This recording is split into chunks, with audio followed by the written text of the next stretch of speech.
bit interactive and also a bit interesting altogether. Language का कोई बार नहीं रहेगा, हिंदी, इंग्लिश, मराठी मेरे को सब आता है, मैं उसी में एक्सप्लेन करने की कोशिश करूँगा। कहानी की शुरुआत करते हैं राजस्थान से। राजस्थान में एक कुम्हार समाज की लेडी रहा करती थी, जिनका नाम था भौरी देवी। ये भौरी देवी एक गवर्नमेंट प्रोजेक्ट में साथिन का काम कर रही थी। साथिन जिनका काम था, जितने भी गवर्नमेंट प्रोजेक्ट्स आते हैं, गवर्नमेंट बेनिफिशियरी स्कीम्स आती है, वो लोगों को बताना, लोगों को उसके बारे में अवेयर करना और घर घर जाकर स्त्रियों के अधिकार के लिए झगड़ना। इस साथिन का काम ये भी था बाल विवाह को रोकना। जैसे कि आप जानते हैं, राजस्थान में आज भी जाति प्रथा और बाल विवाह आज भी चलन में है, प्रचलित है और आज भी हो रहा है। इस बाल विवाह को रोकने के लिए कई कायदे बने, कई लॉज बने, बट उनको इम्प्लीमेंट करने के लिए वही के कुछ लोगों की जरूरत थी। इसलिए साथन ये प्रोजेक्ट के द्वारा ये भौरी देवी ने ये एक अवेयरनेस ड्राइव चलाया और जहां पर भी बाल विवाह हो रहा था वहां जाकर ये बाल विवाह रोकने के लिए उन्होंने जद्दोजहद की। ये काफी हद तक सक्सेसफुल भी रही।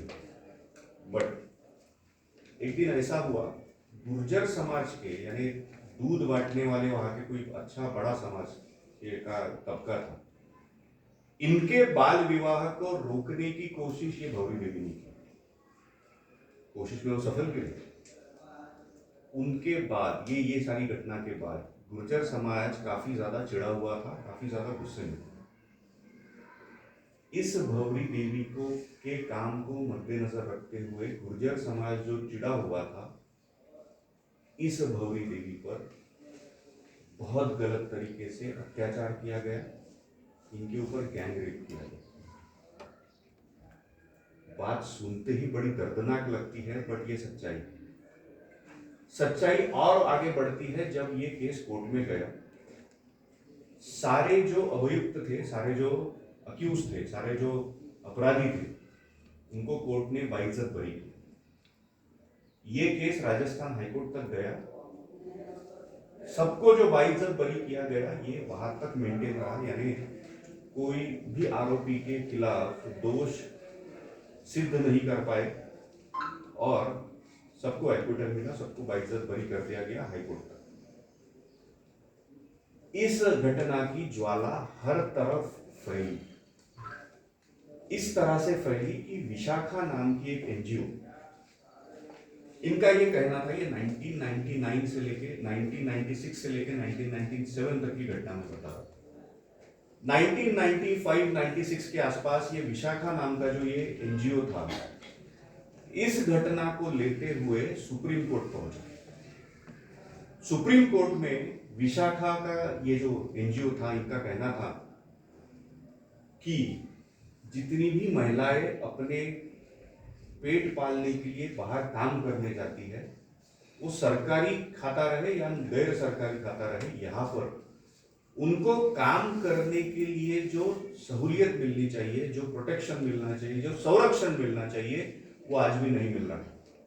और बाहर काम करने निकली हुई औरतों को अगर संरक्षण नहीं मिल रहा है, तो उनके मानवाधिकार का और उनके फंडामेंटल राइट्स का, जो संविधान के अंतर्गत दिए गए हैं, article 14 right to equality, article 21 right to life, to lead life in dignity, इज्जत से जीने का अधिकार, इन दोनों अधिकारों का हनन हो रहा है, ऐसा बोलते हुए सुप्रीम कोर्ट में एक याचिका दायर हुई। सुप्रीम कोर्ट में जब ये याचिका दायर हुई, तब ये भौरी देवी का किस्सा कोर्ट के सामने रखा गया। कोर्ट ने कहा, काफी शर्मसार सी बात है, अगर कोई औरत बाहर काम करने जाती है, अपने परिवार का भरण पोषण करने के लिए जाती है, तो उसको संरक्षण के लिए सरकार क्या कर रही है, ये सरकार की जवाबदारी है।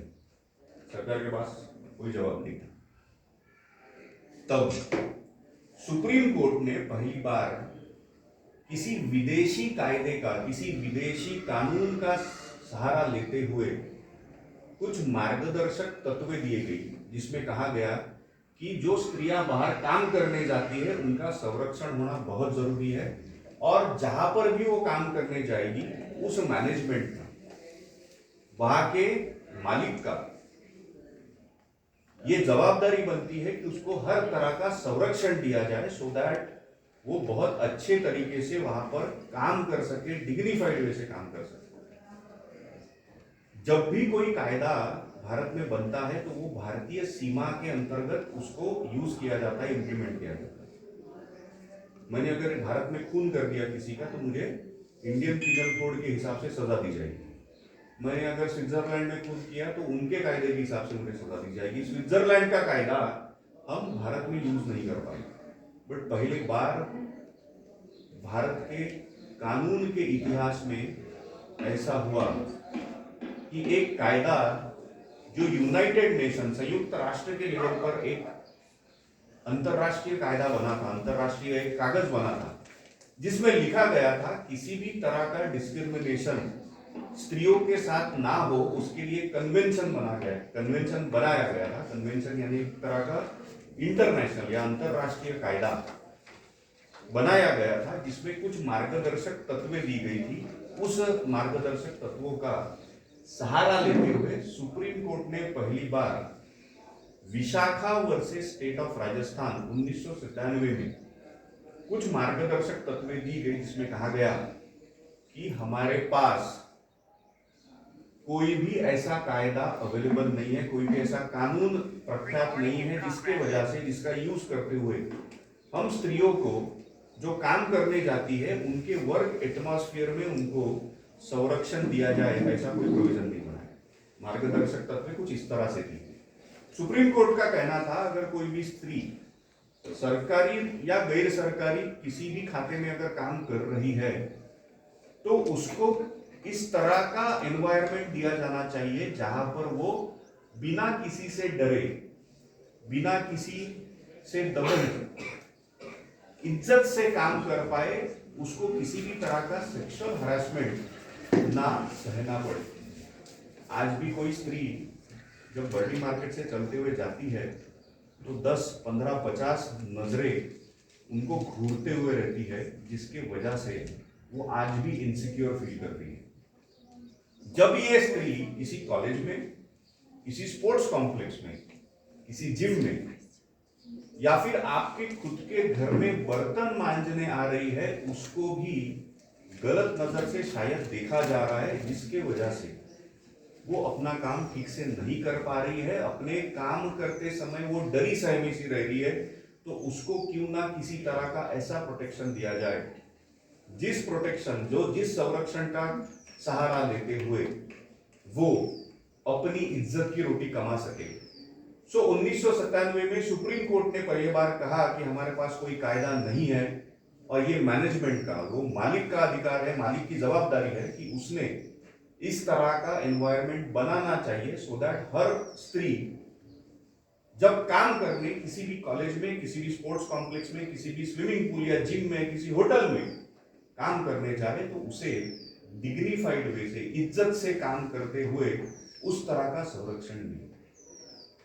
अब किसी भी तरह का सेक्सुअल हरासमेंट अगर हमें रोकना है तो पहले तो इस तरह का अवेयरनेस होना चाहिए, हम मर्द खुद सेंसिटाइज होने चाहिए कि वो हमारी कलीग है, हमें उनकी इज्जत करनी चाहिए। कई जगह ये चीजें होती है, कई जगह नहीं होती है, बट क्या इसको कानून के स्वरूप में बदला जा सकता है? उसका जवाब हाँ है। 1997 में जब सुप्रीम कोर्ट ने Vishakha versus state of Rajasthan का जजमेंट दिया, तब कहा गया कि हमारे देश में आज भी स्त्री प्रताड़ित है, और अगर स्त्री प्रताड़ित है तो उसको संरक्षण के लिए ऐसा कायदा बनाया जाए जो कि किसी भी तरह से काम करने जाते समय उस स्त्री को संरक्षण मिलना चाहिए। वो किसी भी सरकारी खाते में काम करने जाए या गैर सरकारी खाते में काम करने जाए, वो संरक्षण उसको मिलना चाहिए। उसके साथ में ऐसा कोई मैकेनिज्म, ऐसा कोई रेमेडी उसको अवेलेबल होना चाहिए जिसको मदद लेते हुए अगर उसके साथ कोई अत्याचार होता है तो वो उस कायदे का साथ लेते हुए अपने फंडामेंटल राइट्स का संरक्षण करने के लिए काम कर सके। इस उद्देश्य से सुप्रीम कोर्ट ने पहली बार कहा गवर्नमेंट को कि आप ऐसा कोई कानून बनाइए। आप अगर नहीं बनाते हो तो सुप्रीम कोर्ट ने जो मार्गदर्शक तत्व अंतरराष्ट्रीय कन्वेंशन को लेते हुए बनाए हैं तब तक के वो फॉलो कीजिए।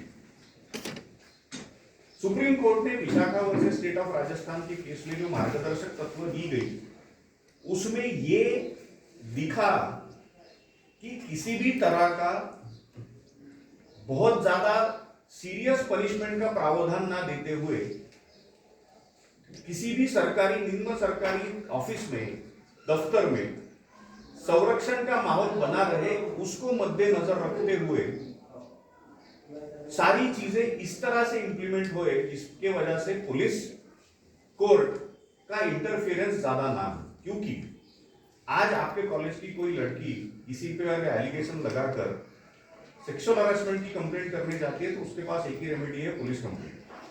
अगर पुलिस कंप्लेंट होती है तो वो जो आरोपी है उसको अरेस्ट किया जाएगा, उसको जेल में डाला जाएगा। उस चीज को रोकने के लिए पूरे स्ट्रक्चर में, पूरे कॉलेज में, पूरे ऑफिस में इस तरह का माहौल बना रहे कि हर कोई अच्छे से मिलजुल कर काम करे और किसी भी तरह की अप्रिय घटना होती भी है तो इंटरनली मैनेजमेंट लेवल पे वो चीजों को रिड्रेस किया जा सके।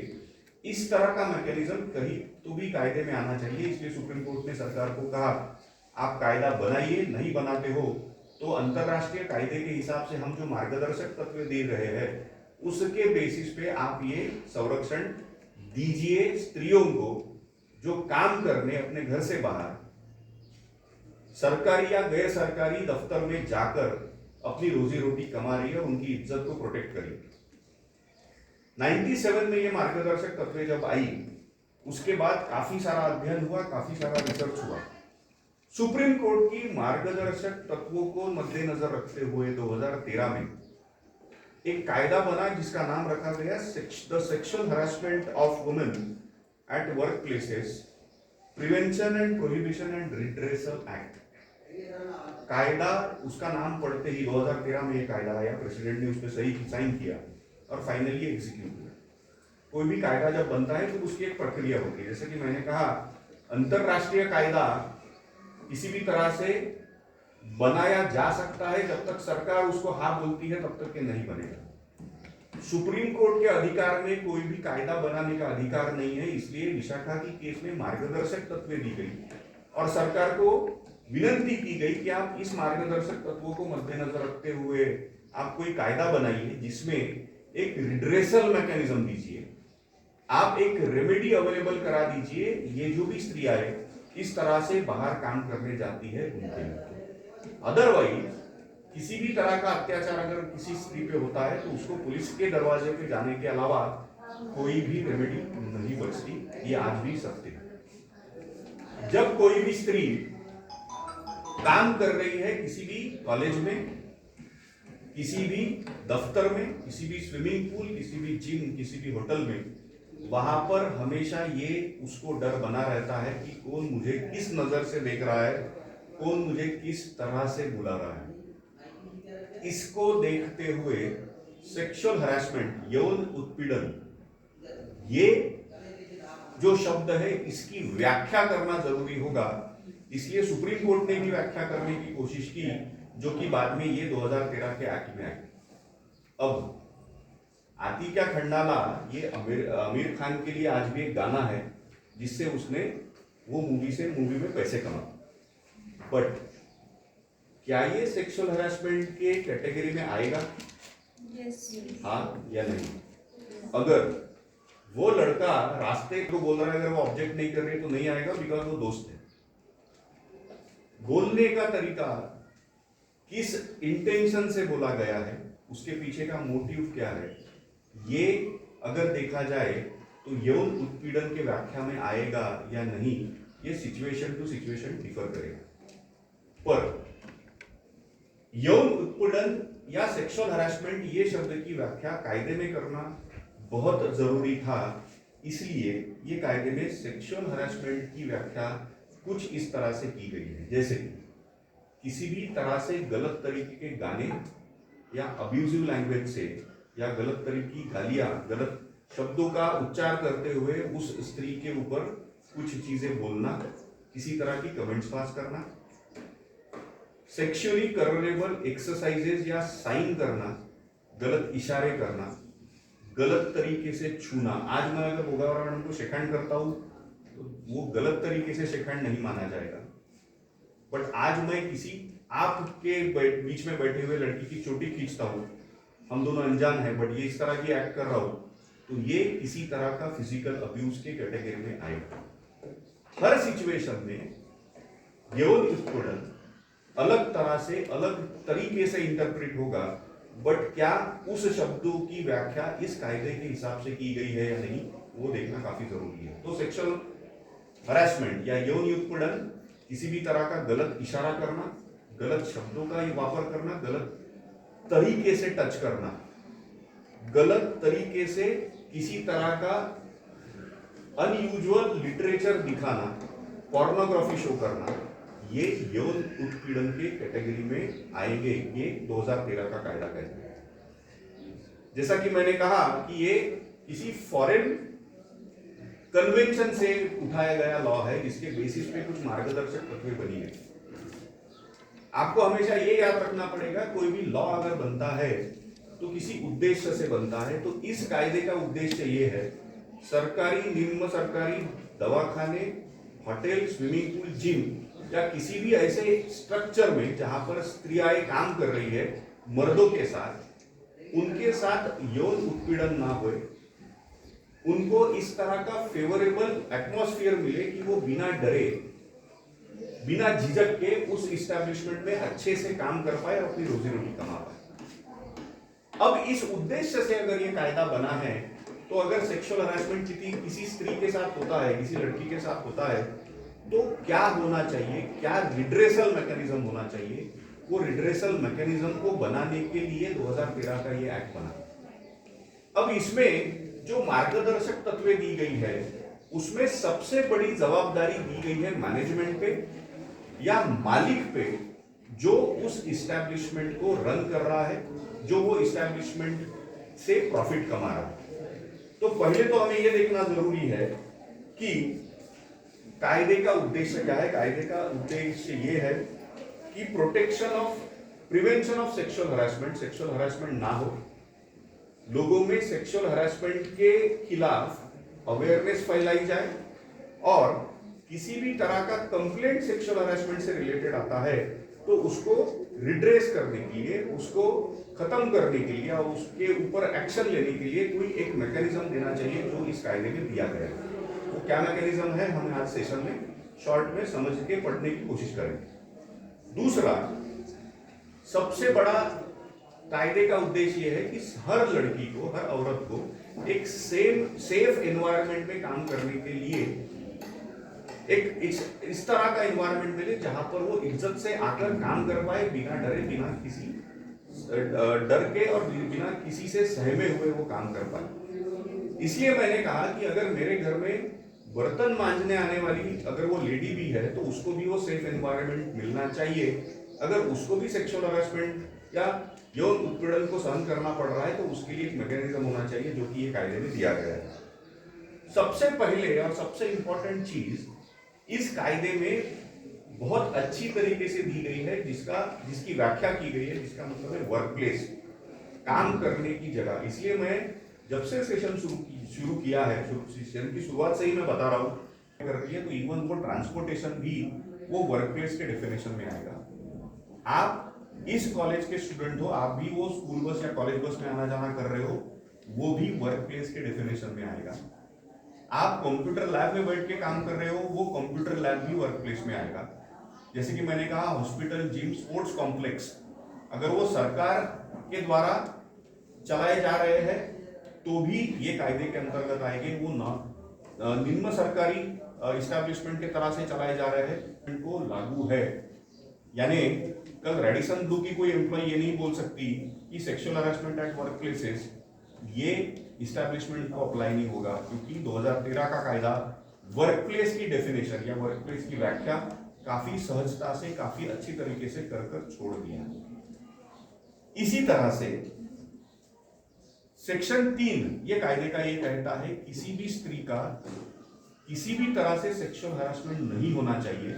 जो सेक्सुअल हरासमेंट की व्याख्या हमने अभी पढ़ी, जो समझने की कोशिश की, इसके साथ ऐसा कोई भी दुर्व्यवहार जिसके वजह से उसको जबरदस्ती फेवर किया जा रहा है या फिर जबरदस्ती जॉब से निकालने के लिए उसको डिस्करेज किया जा रहा है बिकॉज वो सेक्सुअल फेवर्स नहीं दे रही है किसी भी एम्प्लॉयर को या किसी उसके कलीग को। इवन ये सारी चीजें भी सेक्सुअल हरासमेंट या यौन उत्पीड़न के कानून के अंतर्गत देखी जाएगी। कई बार ऐसा होता है कि वर्कमैन जो है वो सेक्सुअल फेवर्स के लिए बोलता है कि तुम ये करो मैं तुम्हें प्रमोशन दूंगा, तुम ये नहीं करोगी तो मैं तुम्हें डिमोशन दूंगा।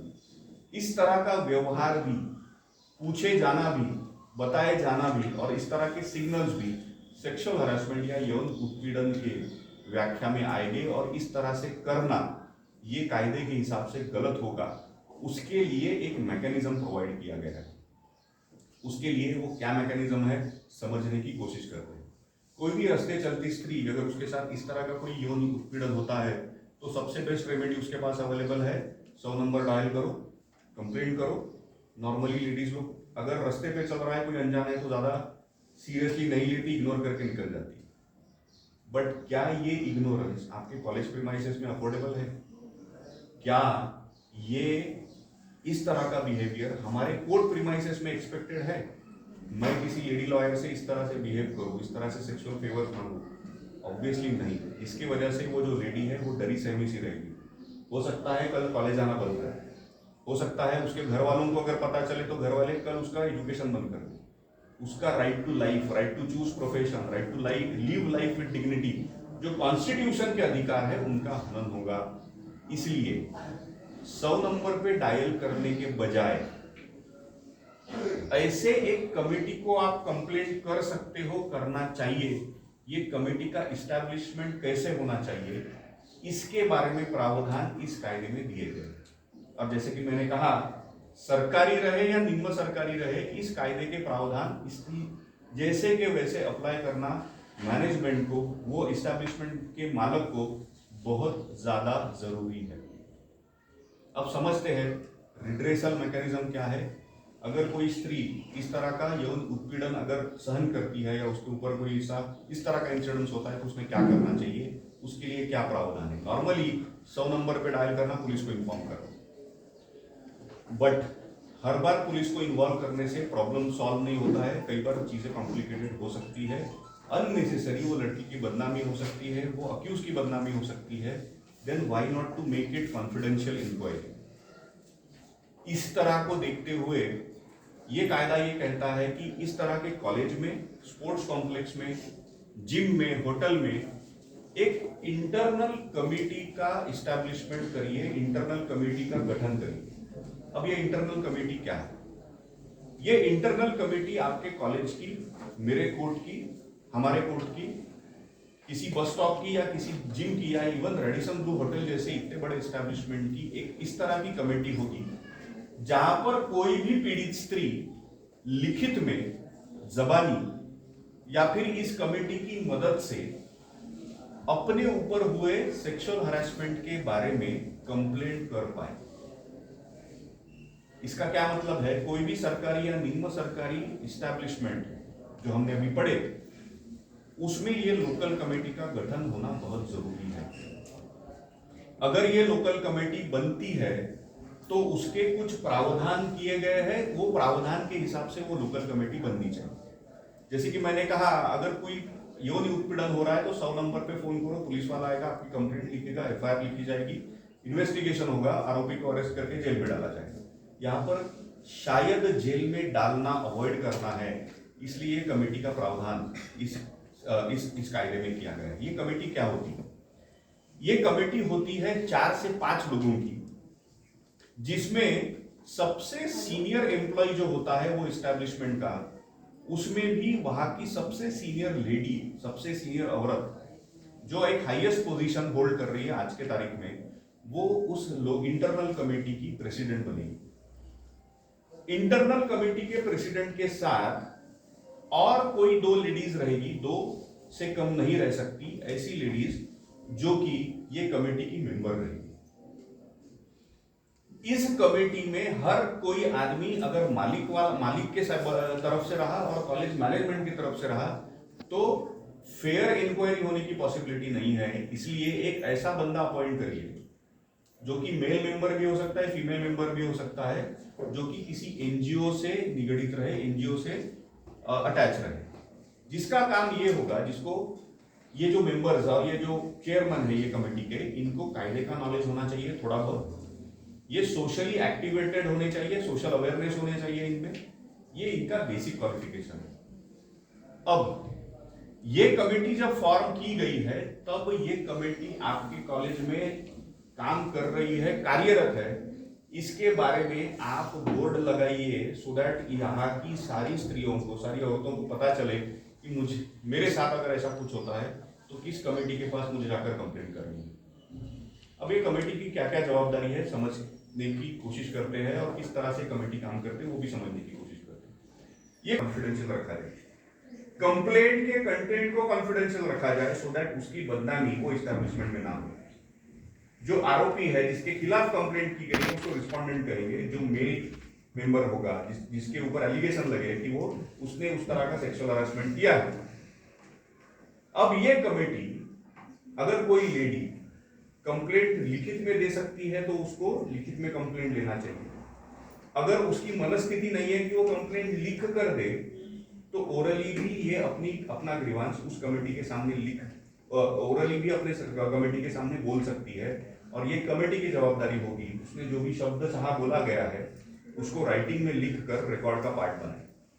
यानी कमेटी को सिर्फ वो केस को देखना भी नहीं है, साथ में जो कंप्लेनेंट है उसको हेल्प करना है, असिस्ट करना है।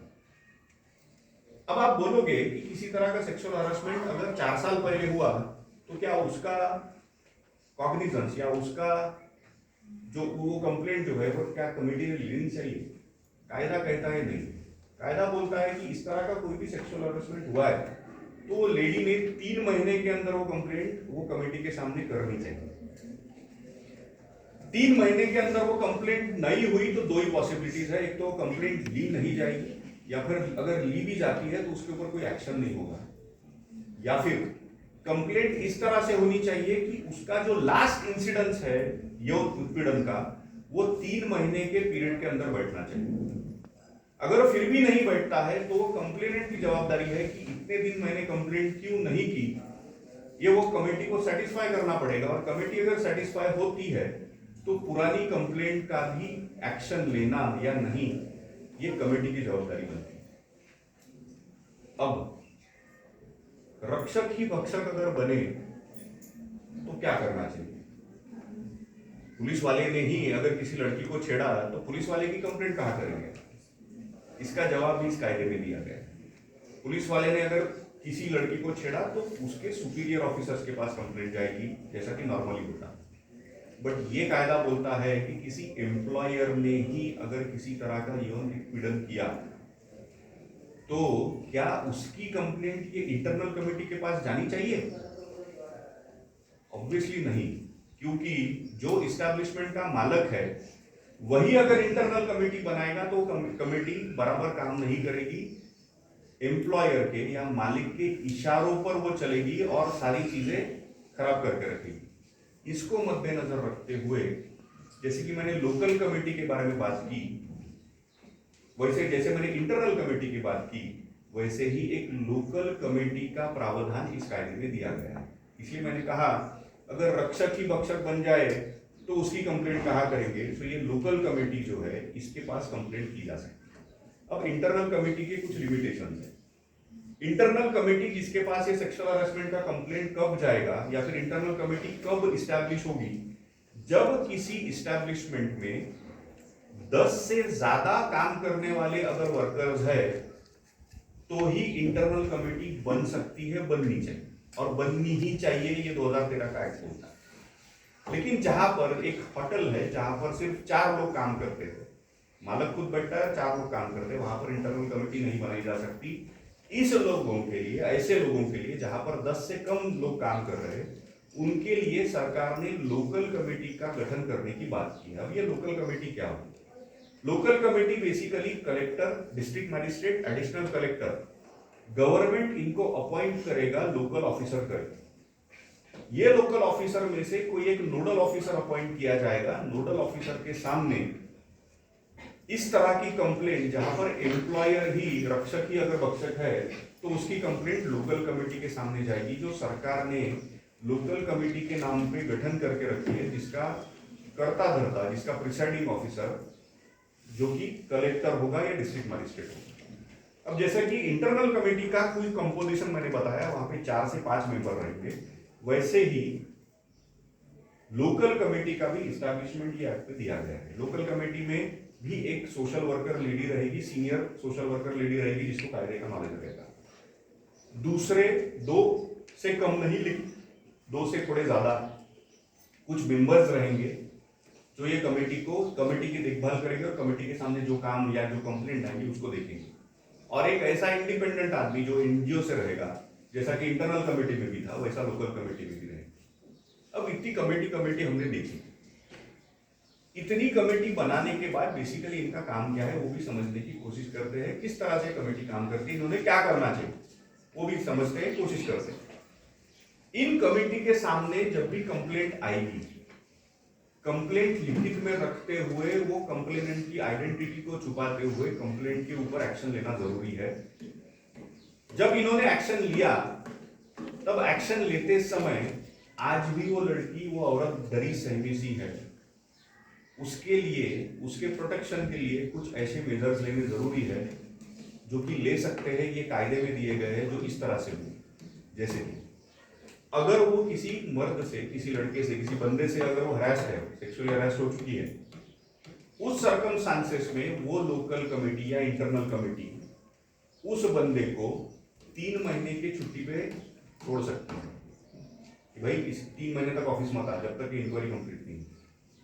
वो लेडी जो सेक्सुअली हरास हो चुकी है, जो विक्टिम है, उसको भी इस तरह की 3 महीने की छुट्टी दे सकती है, क्योंकि अभी इंक्वायरी पेंडिंग है, इंक्वायरी चलने वाली है। ऐसा कोई ऑर्डर पास कर सकती है जिसके वजह से जब भी आप दोनों काम करने आएंगे, तब ये लड़का उस डिपार्टमेंट में काम नहीं करेगा, वो लड़की उस डिपार्टमेंट में काम नहीं रहेगी, दोनों का एक दूसरे के साथ कोई भी कॉन्टैक्ट ना हो।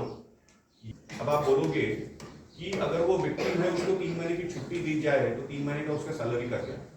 वो छुट्टी उसको इस एक्ट के हिसाब से इंक्वायरी के लिए दी गई है, वो उसकी पेड छुट्टी रहेगी। मीन्स उसका जो कमाने का अधिकार है उसको निकाल नहीं लिया गया है। ये कायदे की खूबी है।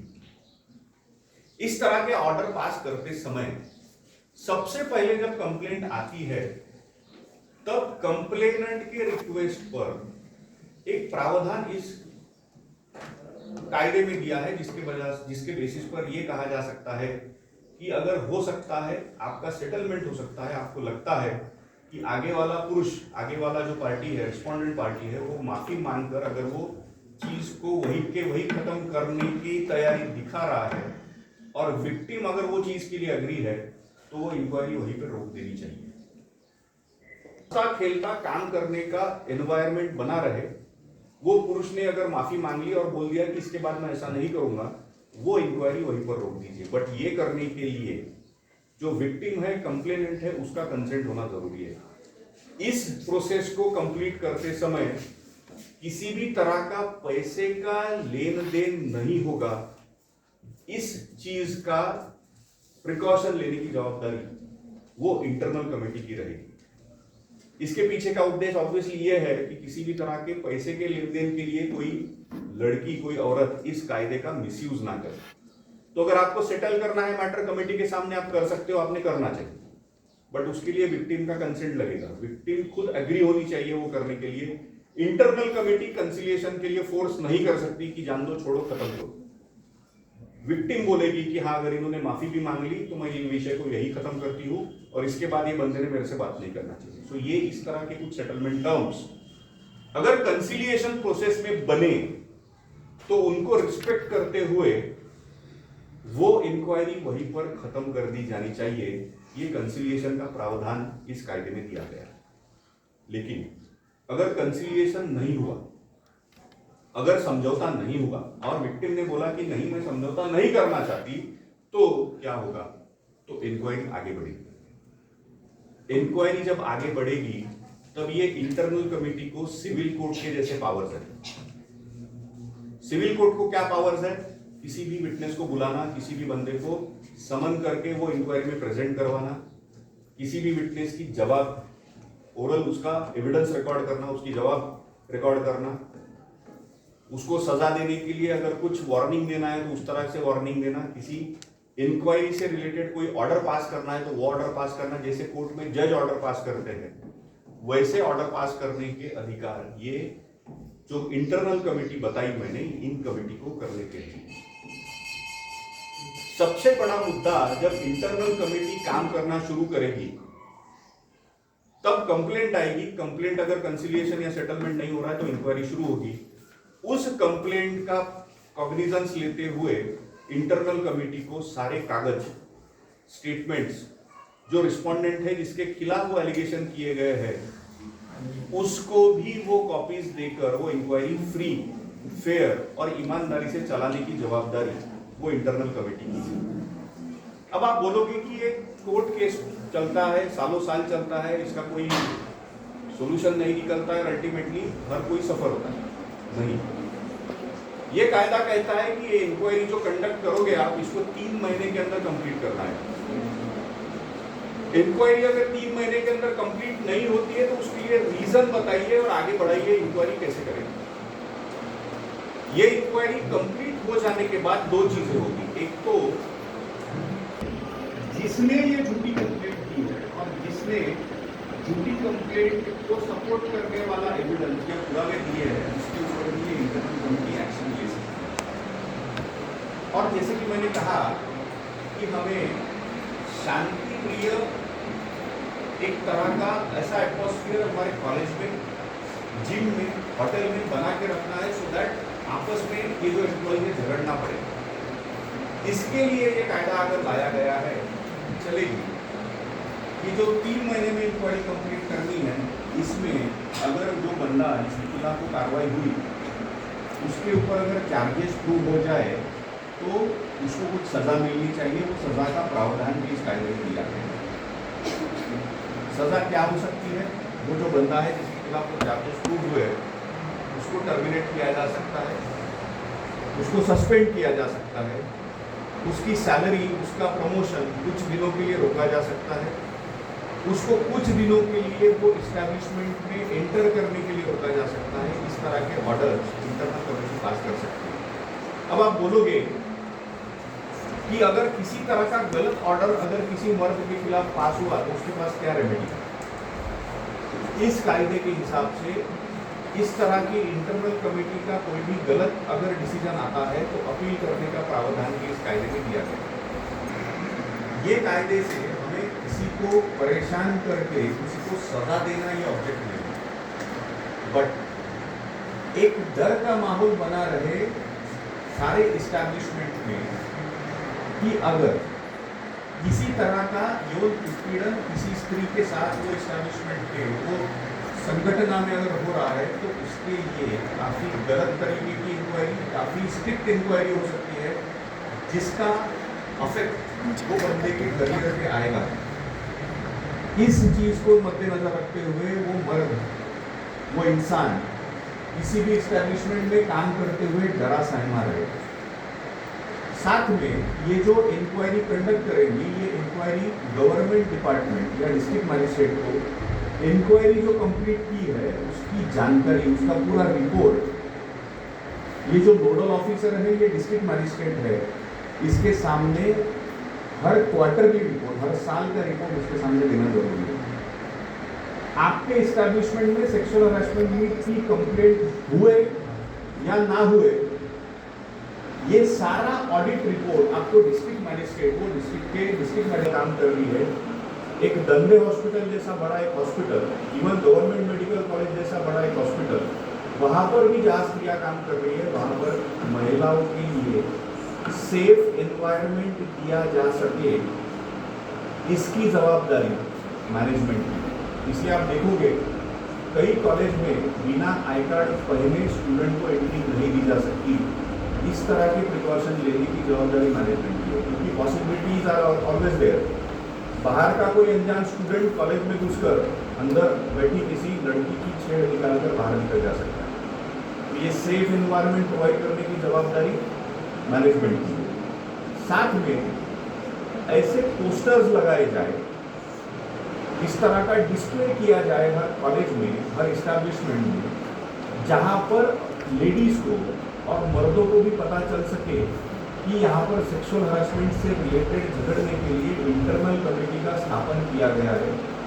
और अगर किसी तरह का सेक्सुअल हरासमेंट, यौन उत्पीड़न अगर उस स्त्री के साथ हो रहा है तो उसको किस तरह से इंटरनल कमेटी में कंप्लेंट करना है, उसके बारे में के पोस्टर्स या माहिती देने वाले जितने भी इंफॉर्मेशन फ्लाई है वो लगाए जाने चाहिए। ये जवाबदारी मैनेजमेंट की है। इंटरनल कमेटी और लोकल कमेटी के बारे में किस तरह से फंक्शनिंग होता है, इसकी जानकारी वो इस्टेब्लिशमेंट में लोगों को बताना, ये मैनेजमेंट की जवाबदारी है। साथ में इंटरनल कमेटी जो काम कर रही है उनको फेवरेबल एटमॉस्फेयर, फेवरेबल जगह देना, और विटनेसेस को अगर बुलाया जा रहा है तो विटनेसेस की हाजिरी अश्योर करना, उसमें मदद करना, ये सारी जवाबदारी आज के तारीख में मैनेजमेंट की है।